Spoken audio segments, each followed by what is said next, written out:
All right. Welcome back into the Between the Hash Marks podcast. As always, I'm Matt Lombardo and joined live from sunny and beautiful New Orleans and Super Bowl week, my friend, colleague, mentor, and the Super Bowling, Mike Tanier of Mike Tanier's Two Deep Zone. Mike, how you doing, my friend? I'm doing great. And folks who are watching this, I don't know if anyone watches. I think most people listen. You can see the blue sky behind me. You can see a palm tree. You can almost smell the atmosphere. And the atmosphere smells a lot like Bourbon Street right now. You know what? I'm envious. New Orleans is one of my favorite American cities. And I saw on Blue Sky that you made the trip to Cafe Du Monde the other day. Set the scene a little bit because that is one of my favorite places, bar none, in all of America. And it looked like you had a great time. We had a great time. A couple of us, Doug Farrar, Ben Volin was there from the Patriots media. We made the trek. We're all very close to Bourbon Street here. It's wonderful. You go down to Bourbon Street, you go to Jackson Square, you go to the Edge. Every tourist knows this. This is a tourist location for the ages. Cafe Du Monde, they serve two things, beignets and coffee. You don't get a sausage, egg, and cheese sandwich there. You don't get a bowl of cereal there. You get your beignets, you get your coffee. You might be able to get tea. I think that's the only thing there. Absolutely wonderful location. There's a Dixieland band playing there the whole time, so you get to enjoy that. Got to do that. And then, one of the things I like to do is walk into the quarter like in the morning. Yes. And part of it is beautiful, but part of it they're clearly hosing it down from the night before. It's always a little bit like the keg party, the frat party of the era happened last night, every night here. And so they're out there with the hoses cleaning it, and that part's a little funky.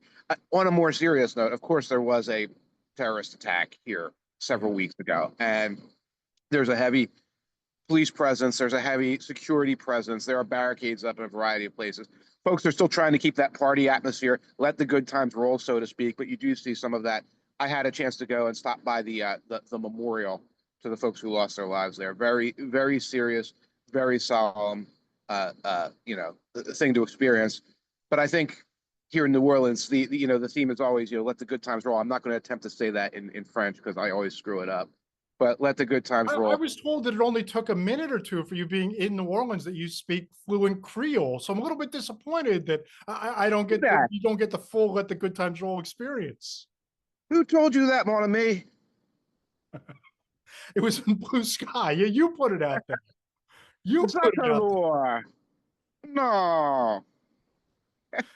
Anyway, I am Michel Tanier, and bienvenue to New Orleans. And he's live from NOLA. And if you do make it back to Cafe Du Monde, this is a direct edict right from the top of the Substack community of your and my partnership. I am making a formal request for some coffee and Chicory from Cafe Du Monde. I've bought it before, brought it home a couple of times. It is the best coffee in America that I've ever had. The Chicory coffee. Yes. The Chicory. I can get that to you because people will say, well, the beignet mix. You got to be able to fry it. Right. And if you don't have a deep fryer, you're not a skilled deep fryer. The beignet mix will do you no good. You will make a soggy pancake. I think I can get some of that coffee for you, though. That'll be amazing. We'll have to, have some chimay and some Belgian beers in the great city of Philadelphia at some point, and you can bring back the coffee. It'll be a great time, and I will certainly be appreciative of that. And I'm glad you're having a great time down there. It looks like beautiful weather, getting ready for the Super Bowl, and what a matchup! I know that it's the matchup of 2 years ago in Phoenix, in Glendale, between the Eagles and Chiefs. And for it being the same two organizations, there really is a lot of turnover. And I read your Wednesday column profiling a little bit Cooper DeJean and Quinyon Mitchell, Nolan Smith, obviously a big key of this particular Eagles Super Bowl team. And I just want to get your thoughts, what you're seeing, what you're hearing from your analysis and your standpoint. The biggest key for each team winning this game on Sunday, Mike, we'll start with Kansas City. What do you got? The Chiefs win if? Protect Patrick Mahomes. Protect him well enough that he isn't put in a position that he was put in, let's say, 4 years ago against the Buccaneers, where he is running for his life the entire game. Talking to people who do X's and O's, guys like Doug Farrar down here, talking to people who watch the game as closely or more closely than we do. You keep hearing, this matchup favors the Eagles.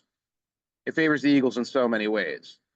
And then you turn and say, yes, but Patrick Mahomes, Andy Reid.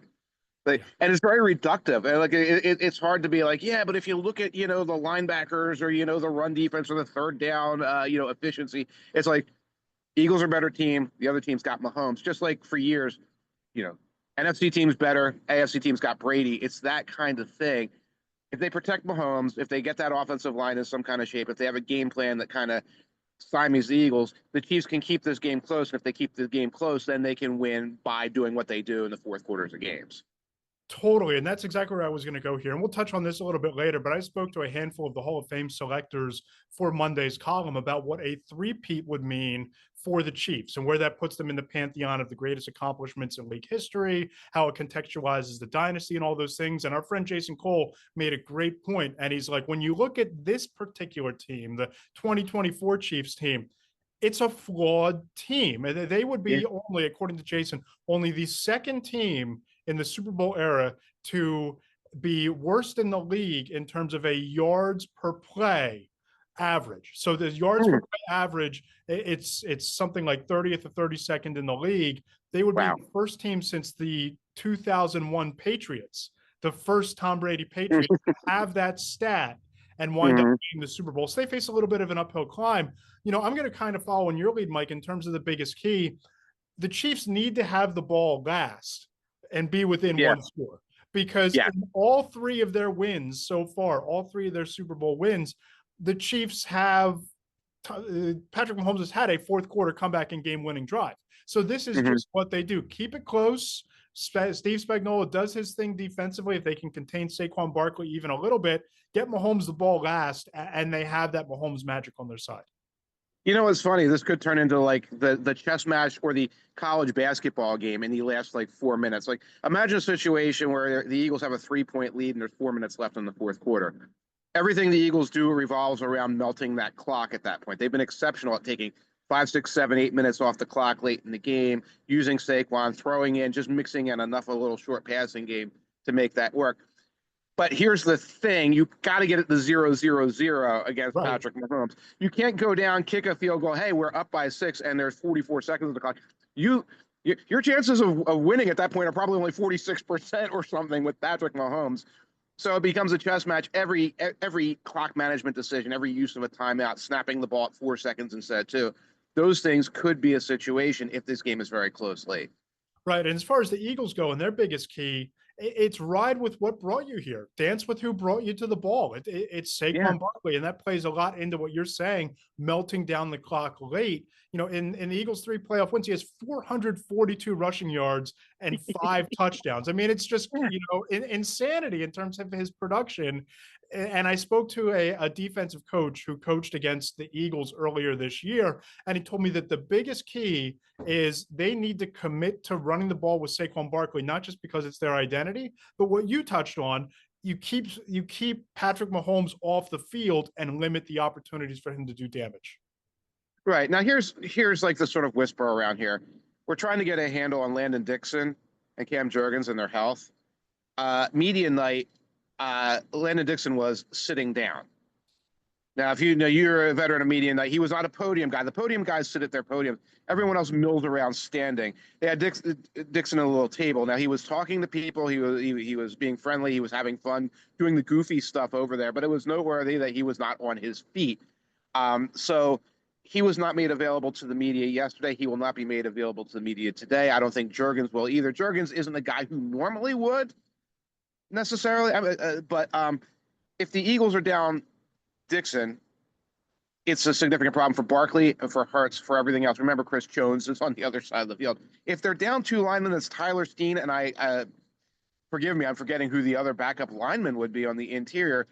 This could be a huge problem. It's not being talked about a lot, but that could be the thing that gives the Chiefs enough of an edge there that this game tilts their way. And that's how the Chiefs win, right? That's what they've done this year. Talking to a scout, and he said the key is you need to stop Saquon Barkley with 7. You need to, if you have 8 in the box, it's over. And the Yeah. way that they've been winning this year is the defense, forcing timely turnovers, Yeah. relentlessly pressuring the opposing quarterback. Steve Spagnuolo should be the MVP of the AFC Championship game for what he did to Josh Allen on that final possession, and especially on that fourth down play call. You Mm-hmm. get into a situation if the Eagles are banged up front and Chris Jones is as dominant as Chris Jones has ever been, Jalen Hurts is going to sit back there and he's going to be seeing 13 pass rushers. Yeah. That's exactly it. And you don't want to be in third and long. Eagles want to be. I mean, every team in the NFL is very trite. Every team in the NFL wants to not be in third and long. Eagles in third and long with problems on the interior line. That's such a win for the Chiefs. That's such a balance of the game changer that the Eagles have to do everything they can to avoid it. But again, if they're down to backups on the interior offensive line, that's going to be huge. What's the feeling down there in terms of this matchup? Because there's a lot of, you talk to fans and people who, the vibe on social media is that, if a meteor crashes into the Superdome, that's the big win. People are just so sick of these two teams and the Patrick Mahomes storyline, which I'm of the opposite angle. I love greatness. I cheered for Tiger Woods for a reason. I loved watching LeBron James. I love seeing Patrick Mahomes in his prime. I love seeing Brady in his prime back when he was dominating. But there's this sense that people are tired of the Eagles and tired of the Chiefs. What's the feeling down there? What's the vibe going into this game from people that you've spoken to? Well, and the fact is, you're never going to get that vibe in the Super Bowl city where people are here for a reason. Right. So like everyone, if you're coming down here for the game, then you're a fan of one of these teams, and you're not subscribing to that, oh darn it, I wish the Lions were here thing. If you're here, or you're a Saints fan and like you gave up 3 years ago, and you're just here to let the good times roll. Among the media, this is a challenging one to do for us, and you feel it when you write about it. I feel it when you write about it. It's like, here's Mahomes again, here's Kelsey again, here's Andy Reid again, here are the Eagles again. We've talked about the legacy of the legacy of the legacy of the legacy, just as we were doing in the late 20 teams for Brady, where you can't, okay, he's one of the best NFL players ever. He's one of the best sports figures ever. He's one of the best humans ever. Where does he rank with Socrates? Like that's the kind of dumb crap you're doing by like 2019. Starting to get there with Mahomes. You go to the Eagles side of the ball, and it's like, can we talk about the tush push again? Like, well, that's like a 3-year-old story at this point. Can we talk about these things? So Saquon. The challenge, I think, is for us, like sort of like finding an angle for this that works. And if you're following the Too Deep Zone, I've gone all over the place I'm going some unusual places today later on to get some unusual angles on the story. Because I don't think you might root for Mahomes, you might root for Kelsey, you might root for Hurts. I don't know, even Saquon, how much you want to read about them at this point in early February 2025. Especially given the run that the Eagles were on with Saquon Barkley, coming 100 yards shy of breaking the single season rushing record. We contextualize that. The dominance in the postseason, his value to the Eagles, and him finally having this kind of run. We've written about that. And it's almost as if unless he goes out and he breaks Timmy Smith's rushing record, which is something like 205 rushing yards in the Super Bowl, what else is there left for Saquon Barkley to do that he hasn't already done? Right, and that's it. And you feel, how many times have you led with Saquon? Like, put Saquon in your subject line in the past 4 or 5 or 6 months, and it's like you did it early, and it's great. We do it, and I've done the same thing, and it's like, man, I don't know anybody wants to read the next thing we have to say about that. And down here, we've asked everyone. Saquon questions. Yesterday, Drew Tranquil was speaking. We asked Drew Tranquil Saquon questions. We asked George Karlaftis Saquon questions. You're asking Eagles defensive players Saquon questions. You're asking Dallas Goedert Saquon questions. And it's like, I think we're going to need a moratorium on talking about whether he breaks the record or has a bad game or breaks Charles Davis's single season record. We should have a moratorium on talking about him from after the Super Bowl until September 1st or whatever. Yes, exactly.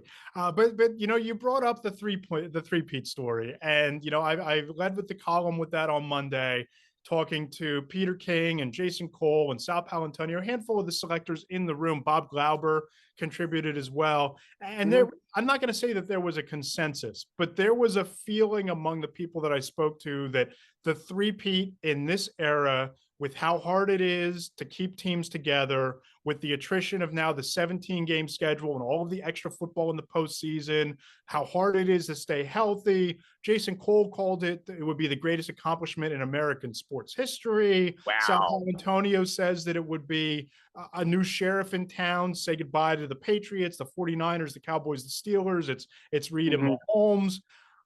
I'm of the sense that the three-peat, especially doing it against this Eagles team, the 49ers defense that arrived last year into Las Vegas for the Super Bowl, it's up there. I don't know that I'm ready to say that it's Brady level because of the sustained level of dominance, but it's Hmm. certainly of this era. It's the Right. type of thing that I don't think we're ever going to see again, 3 consecutive Super Bowl wins. It is so hard. And when you put it that way, it really speaks to the accomplishment, the things that we've seen in our lifetimes, those great Cowboys teams, all these Patriots teams that couldn't quite do it. It will be a unique and special achievement to say, yes, but the Chiefs did this. American sports history. I mean, for heaven's sakes, I love Jason, by the way, but like, I don't know. Jordan won what, 6 championships in like 8 years, and the only Yeah. 2 years were when he was out of the league. Like, that's one off the top of my head. If you start talking about tennis players, things like that, I wouldn't even know where to begin.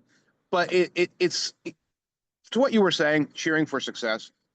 It's something special to be a part of.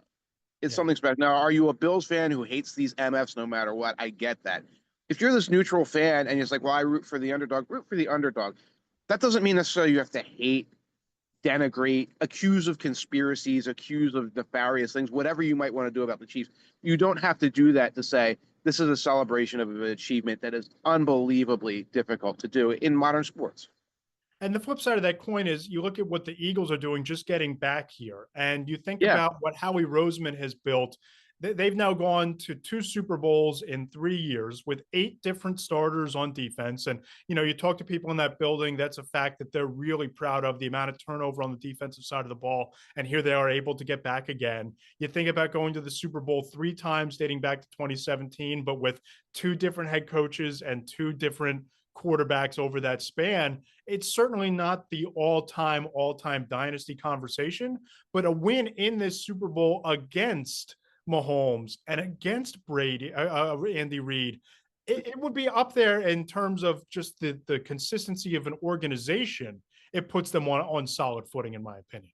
Yeah, now there's a lot there to unpack because the Eagles are one of the best, most successful NFL franchises of the 21st century.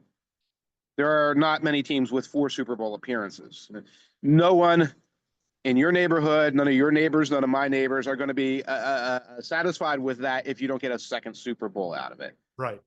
If the Eagles win on Sunday, then we have to start talking about the greatest feats of Philadelphia sports history, where you have to bring up the Broad Street Bullies, for example, or you have to bring up things that are so back in history that no one's alive for. No one remembers the Eagles of the 40s or the Philadelphia Athletics of Connie Mack or something like that.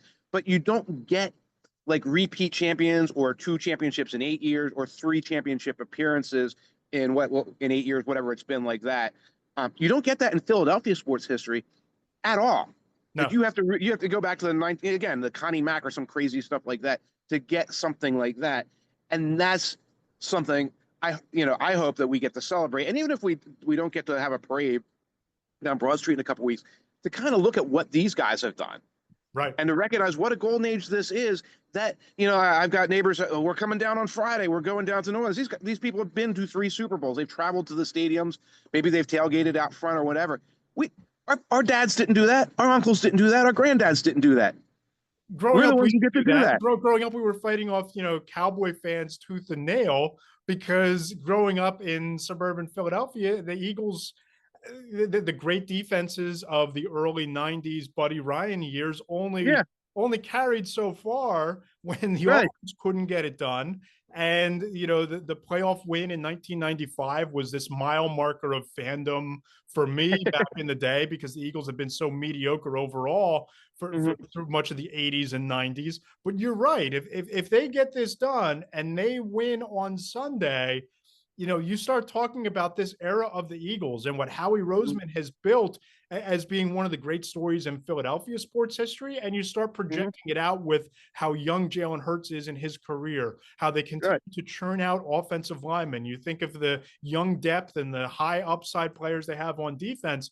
You project it out. This isn't the end of their story by any means either. No, it's not. But yeah, I always like, you go beyond Sunday. It's hard to go beyond Sunday for these two teams right now. Yes. Yeah, I think we can go beyond Sunday talking about, the Saints or the Cowboys or something like that. But yeah, particularly, I mean, at some point the Chiefs are going to roll to a stop. At some point Chris Jones and Travis Kelce are done, and I don't think Mahomes will be done for another 10 years. But you can see they'll have to reassess that a little bit for a year or two. Eagles, 2 or 3 years from now, they should be a relatively similar team. You look at the youth on that team, and you say, well, yeah, Brandon Graham might go, Lane Johnson will go.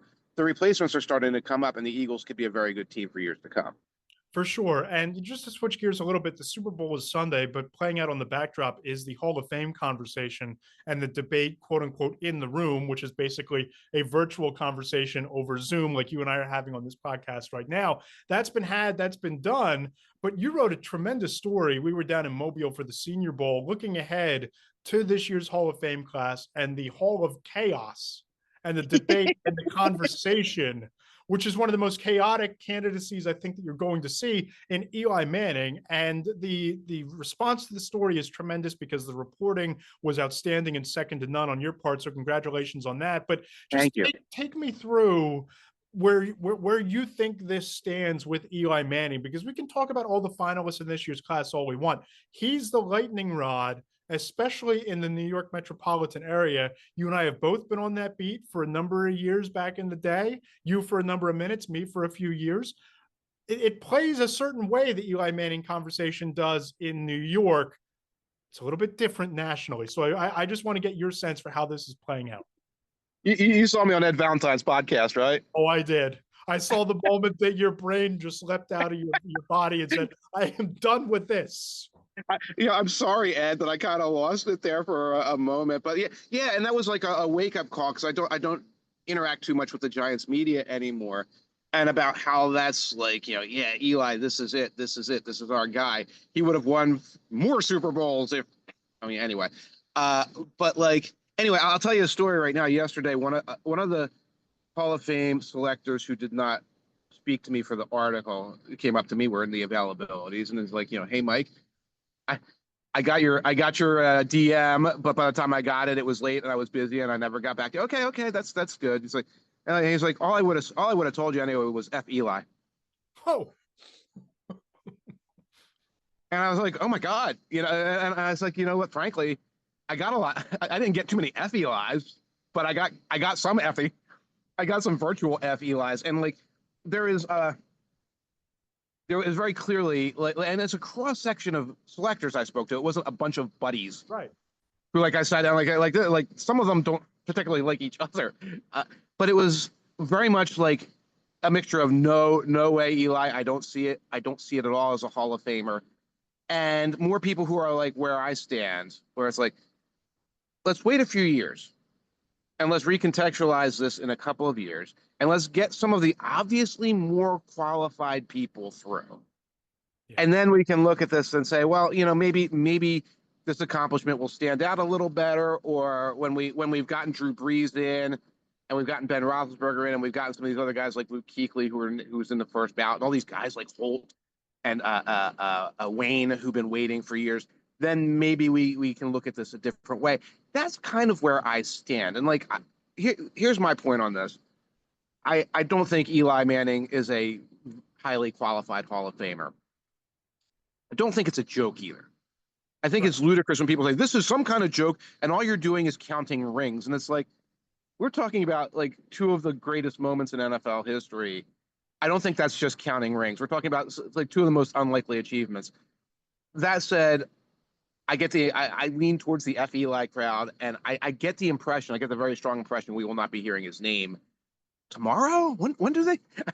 When do they I think announce it? it's Friday or Saturday. But you and I What? had this conversation over beers in Mobile one night leading up to the Senior Bowl, Yeah. and I'm closer to where you are than I am to where any other member of the Giants beat and certainly Yeah. Giants fans reside, Mhm. because it would be a travesty of all tragedies in their eyes for Eli Manning not to get into the Hall of Fame, and I just Right. don't see it that way, right? Yeah. There's two sides to the coin here.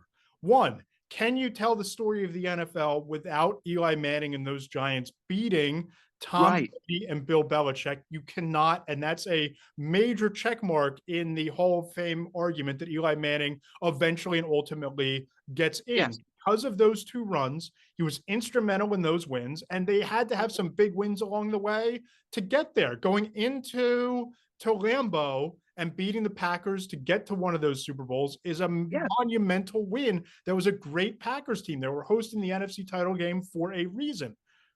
But then I look at the body of work in the career, and I look at Hmm. how many games ended on an Eli Manning interception, or how Eli Manning face became a meme before memes were even a Mm. concept in people's minds.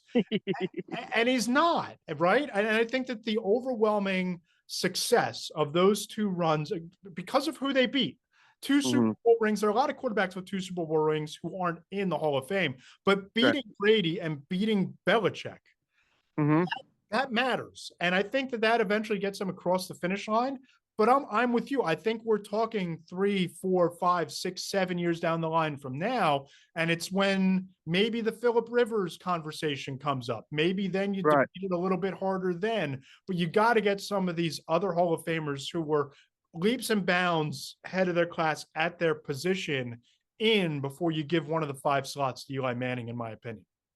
Yeah, and I agree. And if you look at the Hall of Fame quarterbacks, I don't even want to get into other positions.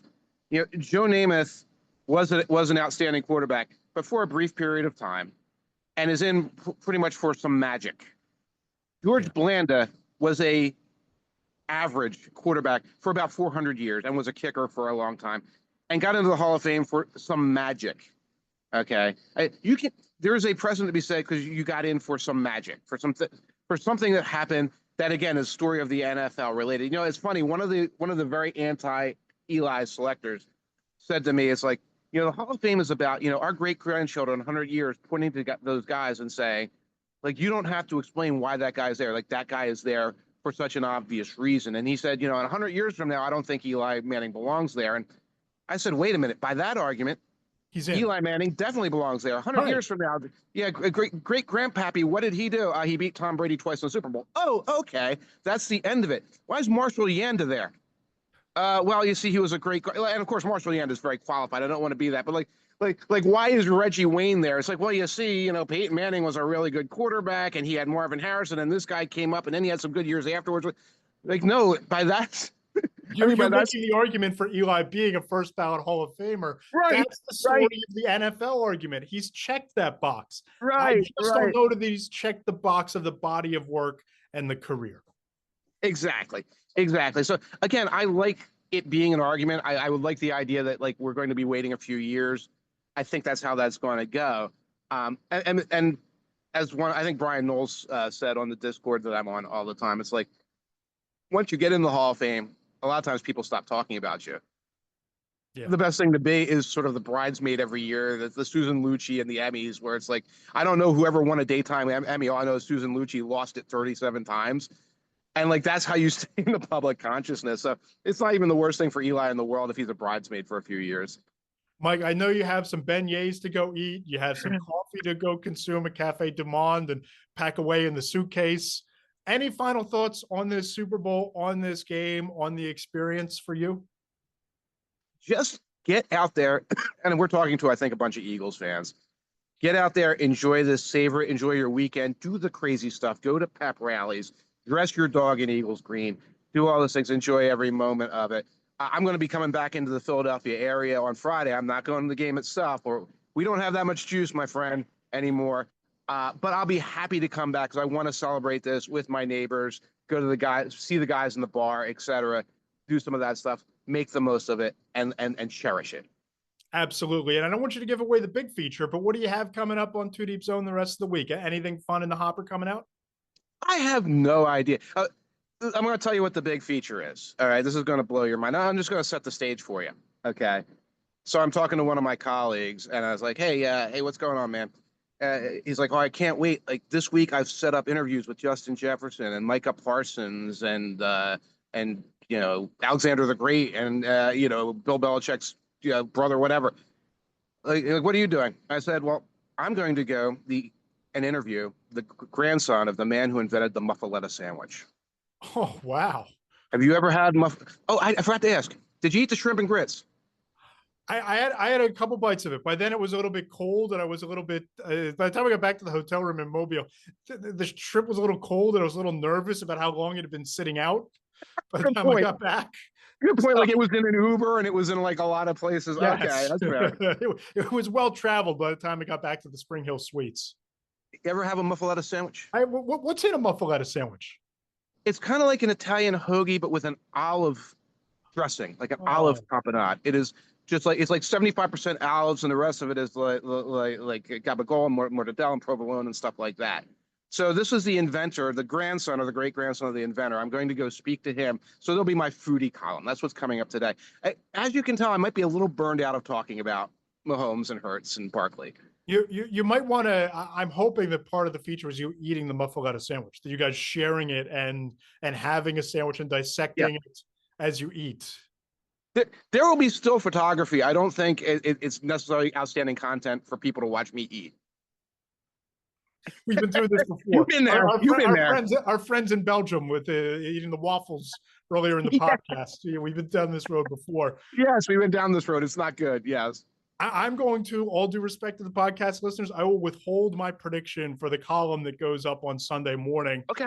I don't know that I'm going to put you on the spot to make a prediction. I don't know if you have anything written in the can that you're going to have a written prediction or how you think it's going to play out. But if you'd like to make a prediction, I will counteract it with a bold prediction for the game.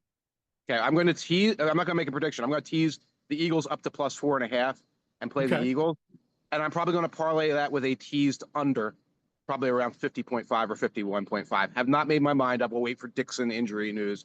What is your much more bold than that prediction?